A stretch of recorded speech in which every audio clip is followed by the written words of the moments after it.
Agora nosso horário de geografia. Hoje nós temos aula nova, mas antes nós vamos corrigir essas atividades da página 51. A primeira questão, né? Converse com os colegas e o professor sobre as questões a seguir, depois anote as suas respostas. Letra A. Por que podemos dizer que a construção de moradias causa transformações nas paisagens? E aí, por quê? Por quê? Porque é preciso, por exemplo, ocupar o espaço que antes era ocupado por outras construções ou até mesmo por um elemento natural, né? Então, por isso, uma construção de uma moradia modifica ou transforma as paisagens. Na letra B, como é possível diminuir o desmatamento causado para a utilização de madeira? Como eu sei que vocês responderam, então a utilização da madeira legal, ela pode ajudar a diminuir o desmatamento, não é verdade? Porque, por exemplo, através da reutilização de madeira, de demolição e também da silvicultura. Então, como pode diminuir? Pode diminuir, por exemplo, o desmatamento. Agora a nossa correção da atividade impressa de geografia. Os recursos naturais são encontrados na natureza e servem de matéria-prima para a indústria. Escreva o nome de alguns recursos naturais que você vê na imagem. Como eu sei que vocês já responderam, mas nós podemos observar que existem árvores, água, solo, luz solar, animais, vento, rio. Então, esses são alguns dos recursos naturais que podemos observar nesta imagem. Semana passada nós tratamos sobre a madeira, né? Hoje nós vamos falar da água. E aí, como é que vai funcionar?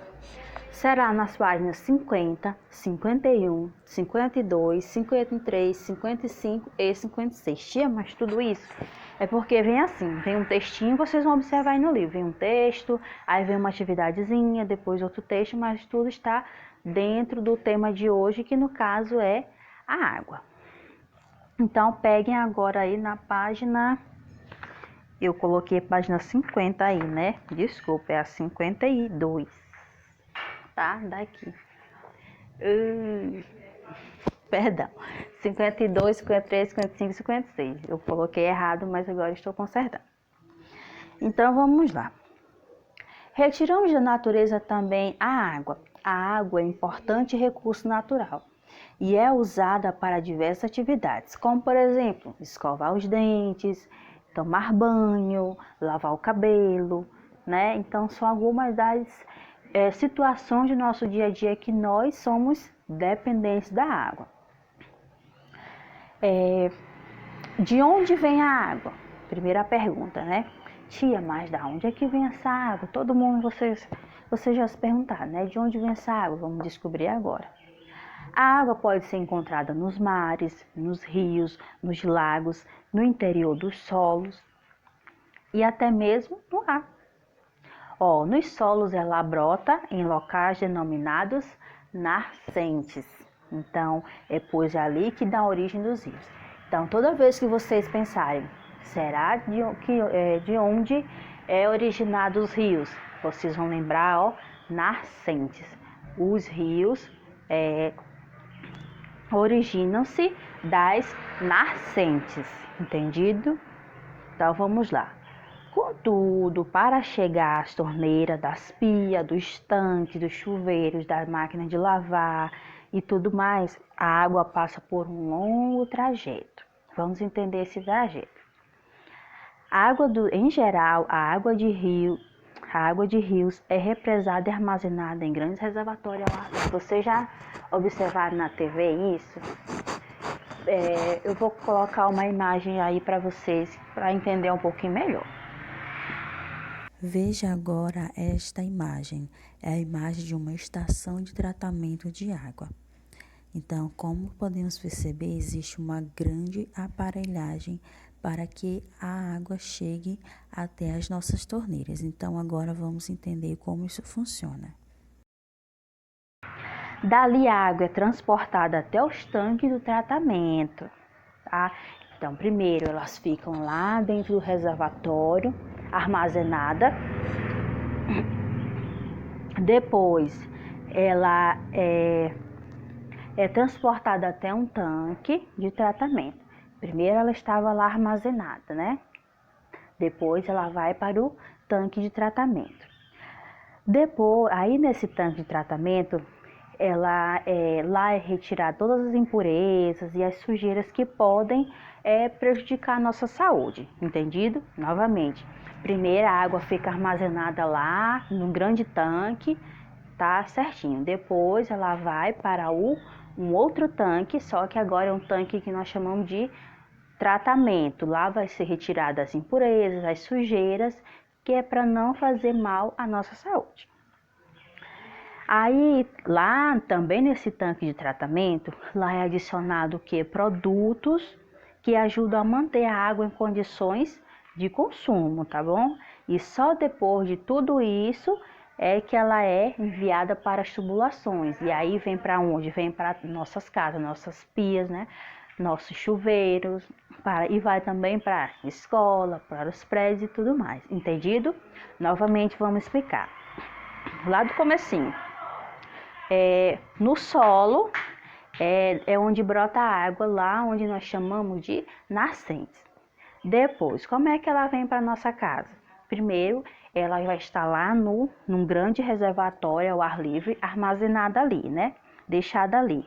Depois, ela vai para o tanque de tratamento e lá o que vai acontecer? Vai ser retirar todas as impurezas, todas as sujeiras, né? E também vai ser adicionada produtos para que o tempo, as condições dela continuam para o consumo.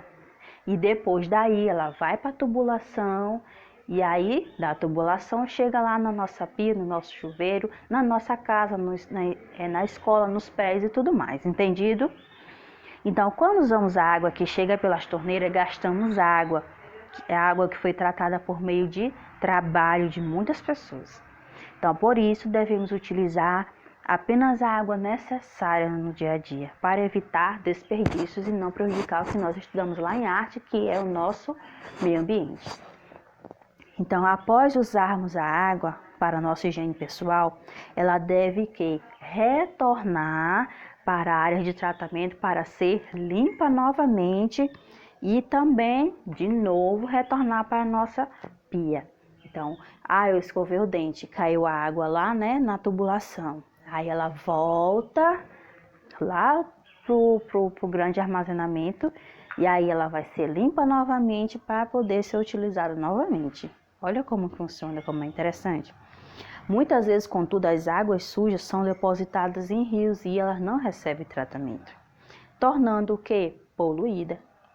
E aí, esse é a principal causa de dano aos peixes, às plantas e ao meio ambiente. Por isso o tratamento da água é tão importante. Então, quando essa água ela não chega até o armazenamento lá, que fica ao ar livre, quando ela vai para o rio, o que acontece? Ela polui o rio e aí vai prejudicar a vida dos peixes, das plantas e do meio ambiente como um todo, não é isso? E nos prejudicar também. Por isso a necessidade de economizar a água, não desperdiçar.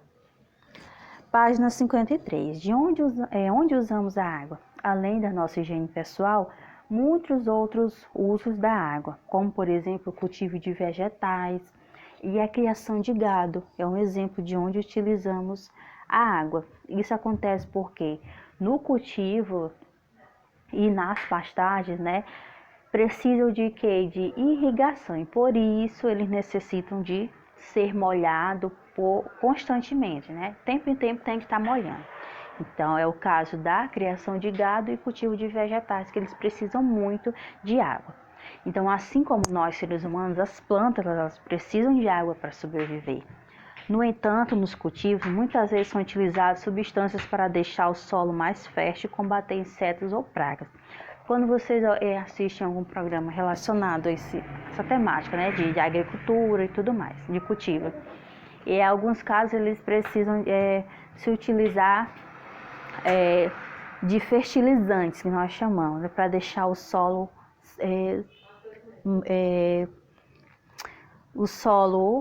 para deixar o solo mais fértil e também para combater pragas. Então, quando chove ou quando o cultivo é irrigado, essa água entra em contato com essas substâncias e é contaminada. Quando ela escoa para os rios ou para o subsolo, contamina suas águas. Então, a pessoa tem lá a sua plantação e aí ele quer utilizar um fertilizante. Aí ele coloca aquele fertilizante no solo ou no próprio vegetal dele para combater alguma praga. E aí, quando chove, toda essa substância vai para o subsolo. E aí, contamina o que nós chamamos de lençol freático, né? As águas mais profundas. E aí tudo isso vai contribuindo para a poluição do subsolo em si e também dos rios, tá bom? Aí ele nos dá o exemplo na primeira imagem, nós temos a irrigação em horta em Guaranésia, em Minas Gerais, e na segunda imagem, a pulverização de agrotóxicos em plantações de pimentão. Então, tudo isso, esse uso excessivo de fertilizante vai contribuir para o quê? Para a poluição da água. Na página 54, nós temos uma atividade, mas vocês irão responder em casa. Agora vamos para 55, né? Hoje são muitas páginas, prestem bem atenção. Diversos elementos das paisagens construídas pelos seres vivos estão ligados à modificação de lugares distantes. Um poste de energia elétrica instalado em uma rua está ligado a uma central elétrica e a uma usina de geração de energia elétrica. A maior parte da energia elétrica consumida no Brasil é produzida de onde? Das hidrelétricas. Essas usinas usam a força da água dos rios para poder girar as turbinas e assim produzir eletricidade. Olha como nós, para termos a nossa energia elétrica, né, aí para carregar seu celular, né, para utilizar o seu computador, precisa de quê? De bastante litros de água. Então, esse é o jeito de produzir energia que é considerado eficaz para não poluir o ar ou outros tipos de usina. Então, mas para movimentar essas grandes turbinas, é preciso o quê? Represar a água, é preciso fazer uma espécie de armazenamento dessa água dos rios, formando grandes lagos e construir o que nós chamamos de barragens. Todas as pessoas que vivem na área a ser alagada precisam ser retirados daí. Então, também são retirados do local os animais que vivem ali e até mesmo muitas árvores são cortadas. Isso tudo altera bastante a paisagem, causando um grande impacto na vida das pessoas e dos demais seres vivos.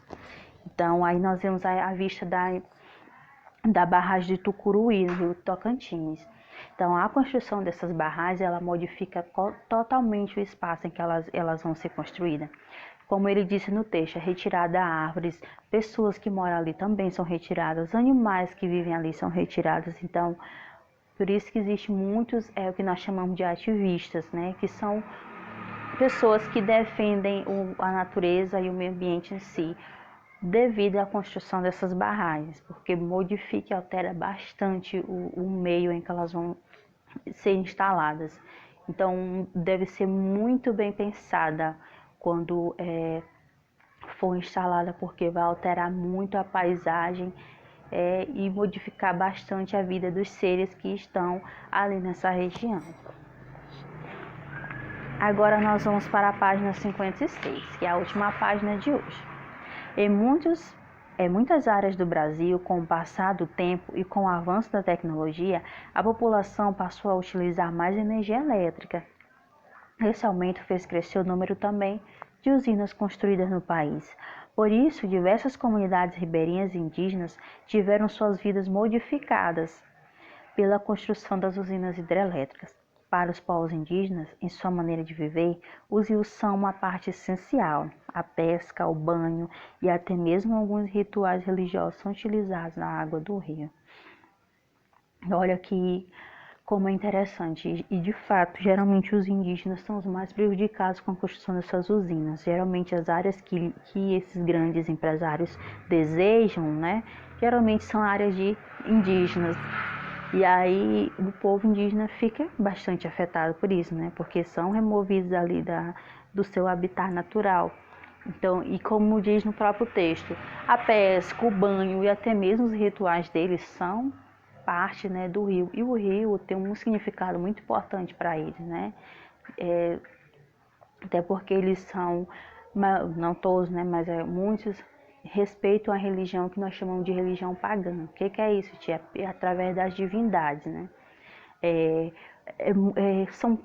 Por exemplo, o rio é um essencial para eles, é uma espécie de sentimento mesmo que eles possuem pelo rio e pela natureza como um todo. Então, eles são grandes prejudicados com a construção de grandes hidrelétricas, tá?